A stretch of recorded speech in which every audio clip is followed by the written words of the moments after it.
السلام عليكم ورحمة الله وبركاته. طريقة عمل الدجاجيك بطريقة سهلة ومميزة ومواد موجودة بكل بيت. طبعا حبايبي، أول شي نحتاج 4 خيارات نقطعهن بهالشكل بشكل ناعم. ثاني خيار نقطعها بهالشكل أيضا. وهسه نجيب باقة خس نقطعها بشكل ناعم كلش مثل ما تشوفون حبايبي. نستمر بالتقطيع. هسه نحتاج جزراية نقطعها بشكل ناعم أيضا. هسه نحتاج 3 فصات ثوم نقطعها بشكل ناعم أيضا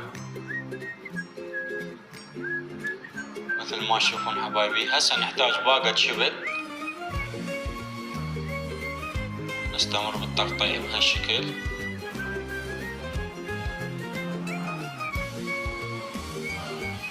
هسه حبايبي نخلط المواد. رشة ملح،